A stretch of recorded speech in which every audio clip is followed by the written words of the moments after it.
Hi, I'm Layla Secca. I'm the Executive Vice President of the App Exchange, and among the many things I get to run is the incubator with Mike and Aldi, Ludo, and Melanie, and Leslie. And what we're going to talk about today, we're going to talk about enterprise sales and really sales trends in 2017. And there really couldn't be a better panel to talk about this. These are three of the, experts, in my opinion, on this particular topic. You all are. So I'm going to let them introduce themselves briefly, and then we're going to have a bit of a chat. Let's start with you, Linda. You have a mic. Oh, yeah, I do. I'm used to being on panels where you're switching back and forth. Hot mic. Yeah. Linda Crawford. I've been in the industry forever and a day. Most recently, I was Chief Customer Officer at Optimizely, heading up sales, marketing, and customer success. And before that, I spent 8.5 years at Salesforce doing a lot of different things, including running sales engineering, sales ops, and strategy, and also the Sales Cloud. Hello, everyone. Thank you guys for being here. My name is Brad Geiger. I run sales for the Heroku team within Salesforce. Started my career actually as a software developer, so have gone from an engineering background to leading global organizations running sales. So it's been a fun journey, and I've been at Salesforce now into 7 years. And started actually as the first salesperson at Heroku within Salesforce.com. My name is Mike Wolfe. I'm our SVP of Sales at Salesforce. I help small businesses become big businesses. I've been at Salesforce for about 180 month ends now. Yeah, that's a lot. Yeah. Raise your hand if you've been at Dreamforce before.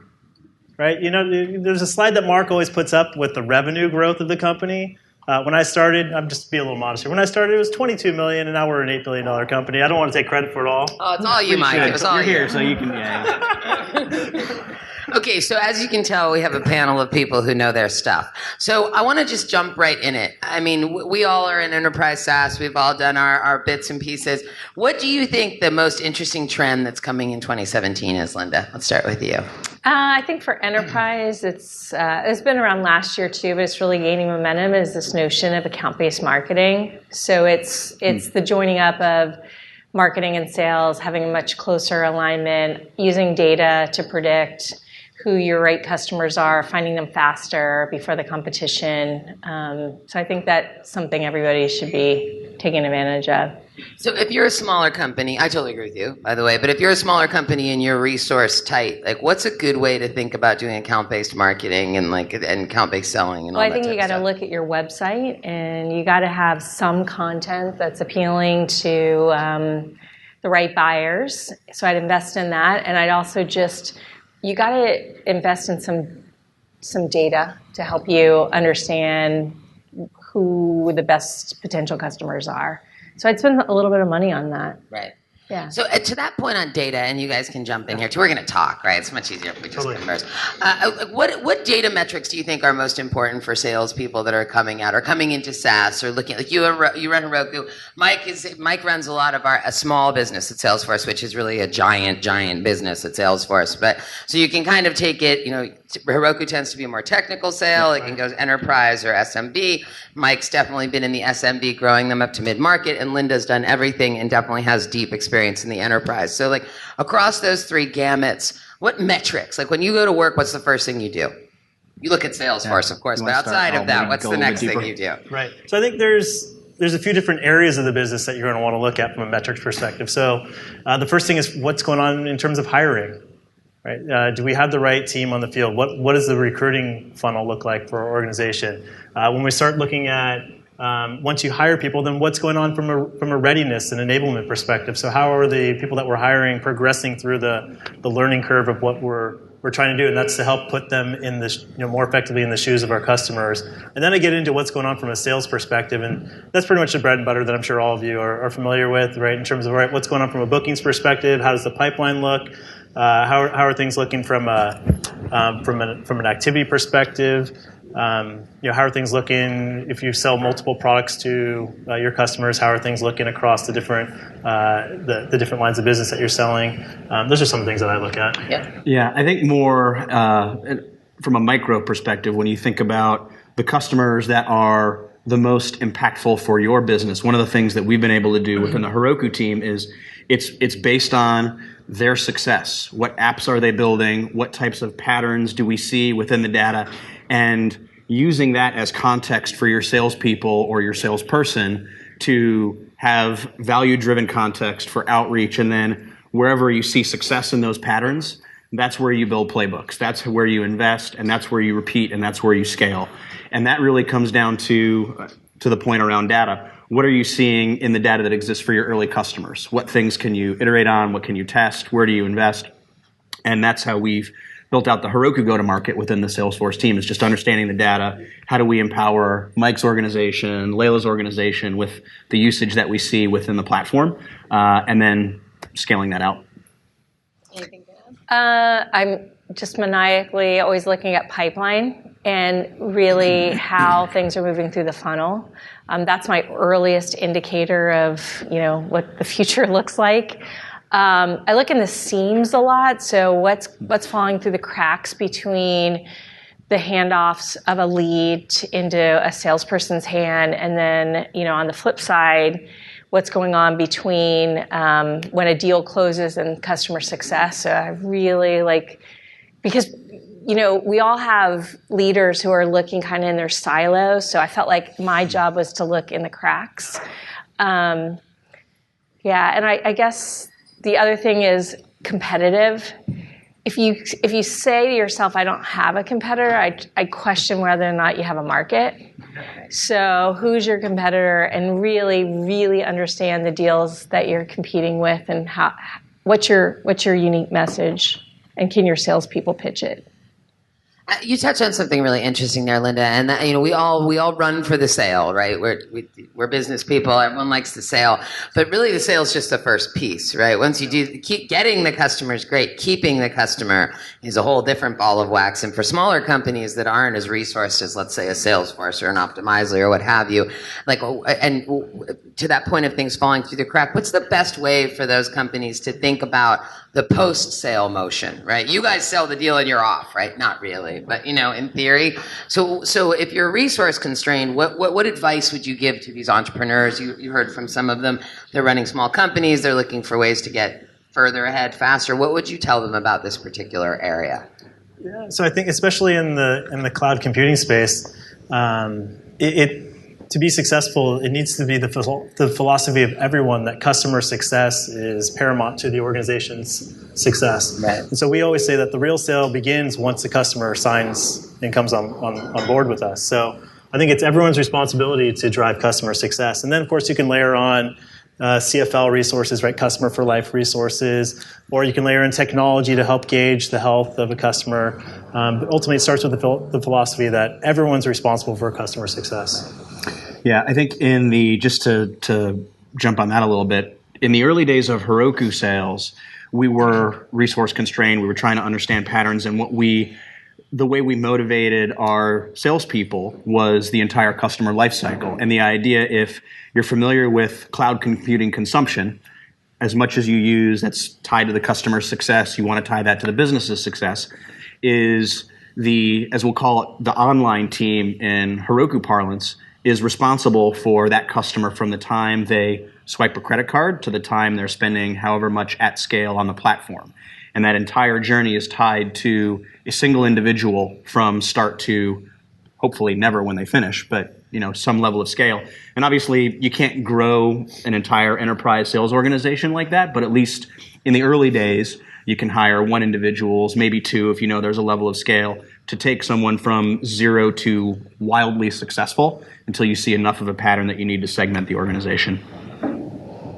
I would say one of the tricks with Relate IQ when we first acquired them was their SMB sale. I mean, they were an SMB company, and the SMB reps were a combination of salesperson and customer success.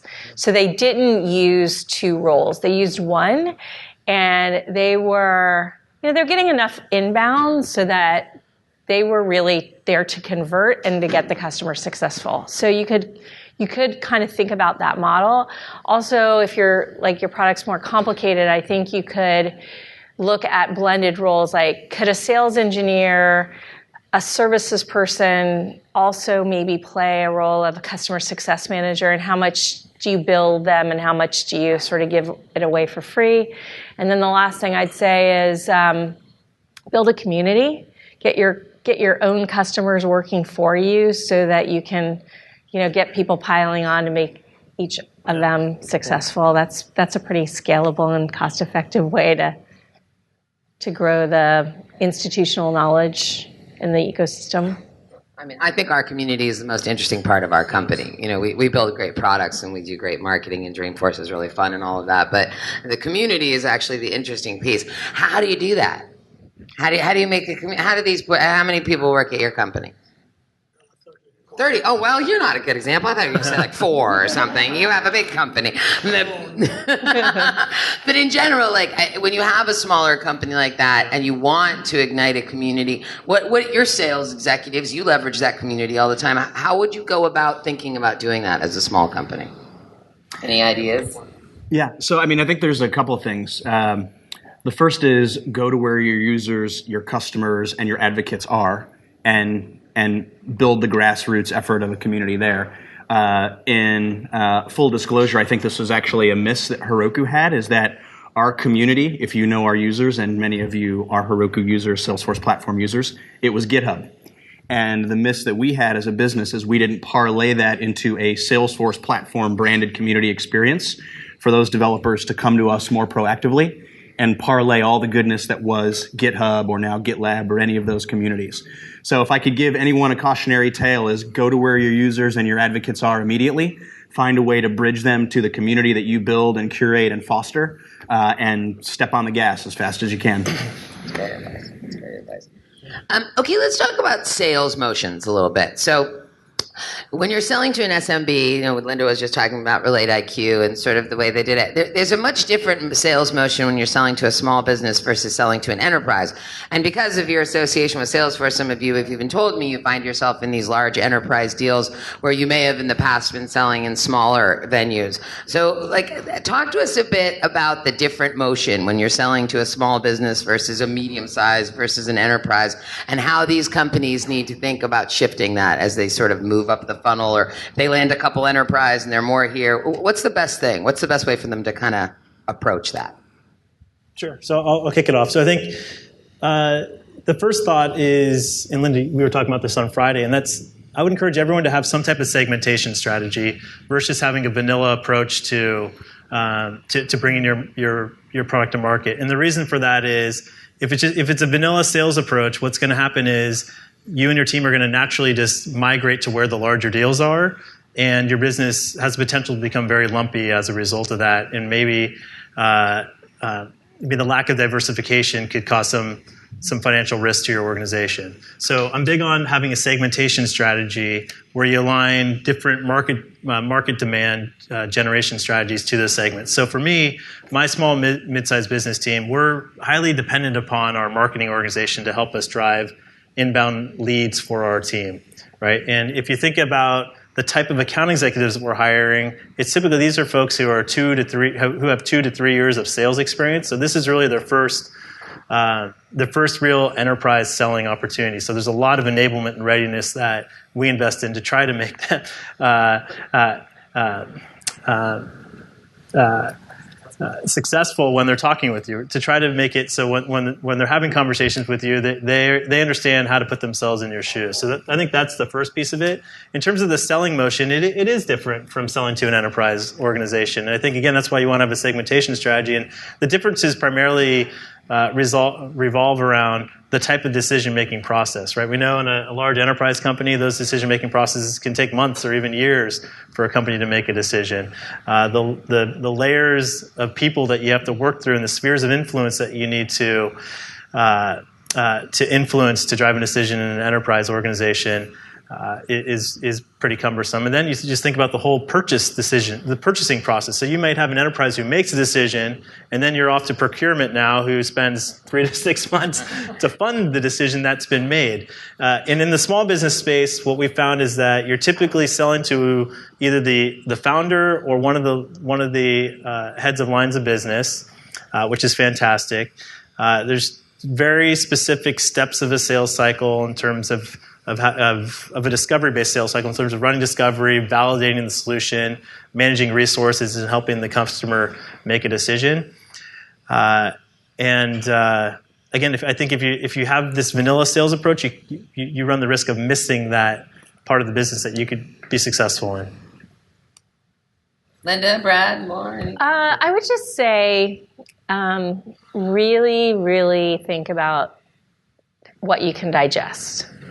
So you can still be in the enterprise, but in more of an SMB motion. So you could sell to a division, you could sell to a group, you could start with $25K and think like, could you really support $250K deal?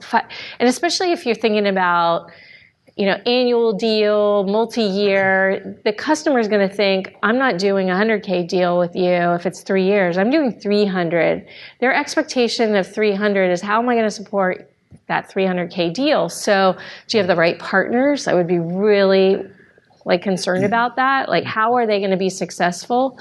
But you can still say, in year one, I'm going to plant the seeds in the enterprise. I'm going to go after this division, that division, this buyer, where my product really fits well. I'm under the 50K or 100K or whatever the credit card or signing limit is. And then you think, okay, in year two, I want to be able to take that and grow it to this amount. But I think to play, as you guys were saying, in all sandboxes, really tough. Really tough. And just keep thinking about how do I win the market? What's unique and special to me? How can I be successful there? And then play off of that. Yeah. I think actually that's been a pattern that, to your last point, Linda, the seed and grow methodology, where it's 25K, 30K, whatever you believe the sweet spot is for an initial enterprise style purchase for a customer is, that plant those seeds, motivate the salesperson or the sales team in such a way that you can plant those seeds, and when you have enough data, invest in the right parts of the funnel and the shape of the business to support it. The other thing that I would say at a more macro level is think about how your customers want to buy. Is it a credit card swipe? Are you going after customers who have to pay with a PO, an invoice? Is there some blended model? And those are business decisions depending upon product market fit and the shape of your services that you'd have to decide. But think about how your customers want to procure and consume your services, and as best you can, try to test and iterate on that. Yeah. Leo, you were asking about one of the trends that we're seeing in the market. Yeah. And I think one of the trends I'd love everyone to take away from is just how do you make it easy for your customers to do business with you? I think that's sometimes it's overlooked. And so when you're selling to them, how do you make it easy for them to buy from you? Right?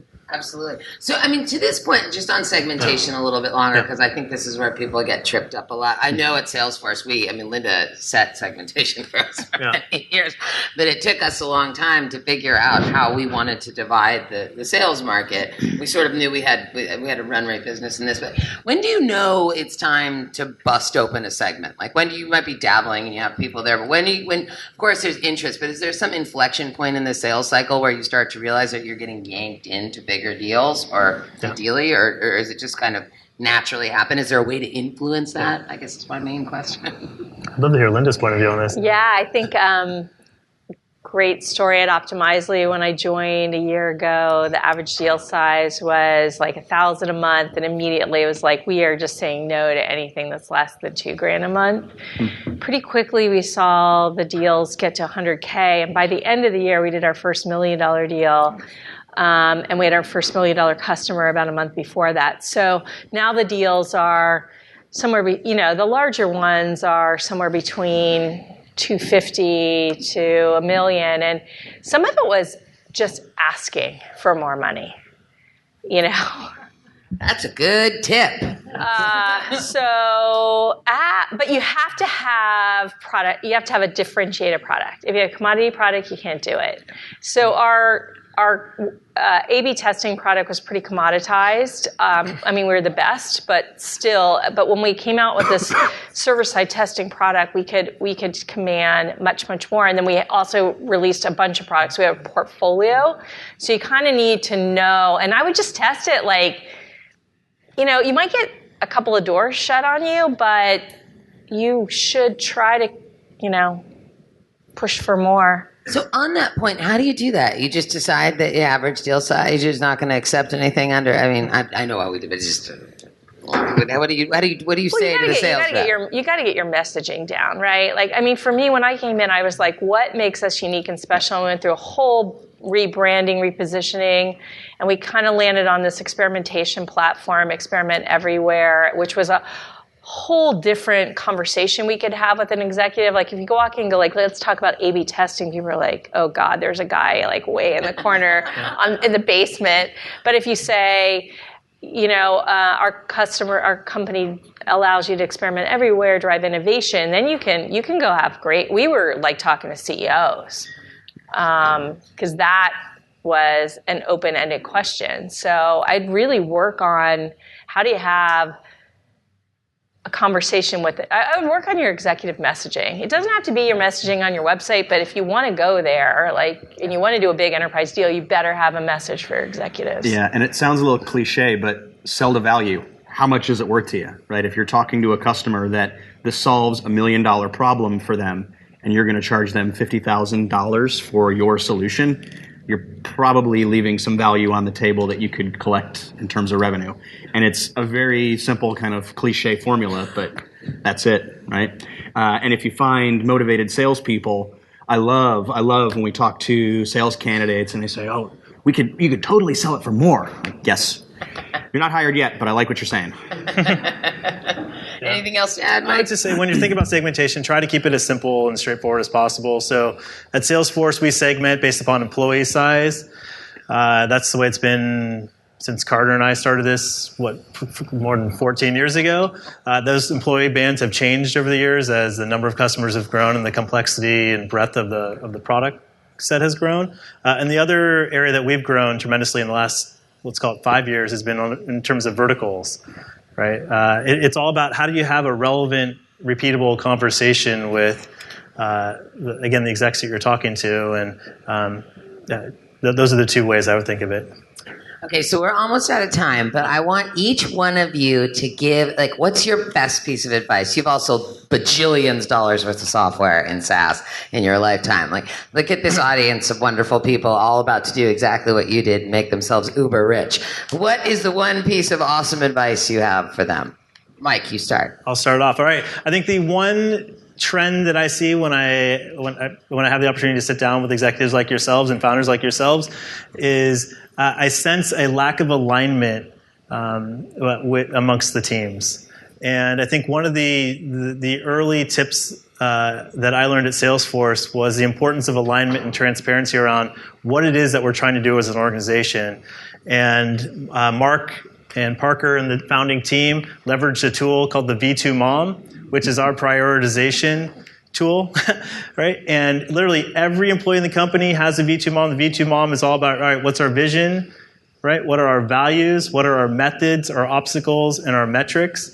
And if it's not in the V2 Mom, it's not a priority. And so that would be the advice that I would share, is just be very clear in terms of what is and what isn't a priority and align the team. Brad? I think in terms of looking for salespeople, maybe 3 keywords that I'll give you as just the general hiring construct.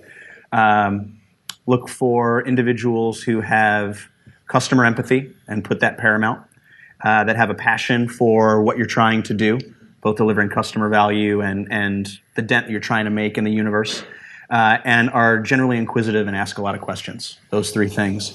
And if you can find those 3 things, you have a basis for a great go-to-market and selling team. I would say pay really close attention to the quality of your revenue. So, annual payments, a year-long contract, annual payments in advance. Really think about, will that customer renew? Because it's only ACV if it is going to renew. So say no to bad revenue. And also think about your market. Why are you selling to somebody in the UAE? Really far off time zone. Will you be 25 years old as a company when you put resources there? So I would say just really, really pay attention to that. Make sure your salespeople that you hire understand that. Stay focused. Well, that's pretty amazing advice. Mine is to partner with the App Exchange, because that'll solve all of your needs, always. Listen, please give these people a wonderful big hand. That's amazing. Thank you very much. And congratulations to the incubator class. We're very proud of all of you. Go crush it. That's what we expect. Now go have some wine and enjoy, and we'll all be around to mingle for a little bit as well. Yes? There you go, Mel. Great. Yeah, great. Right on. Good job, guys.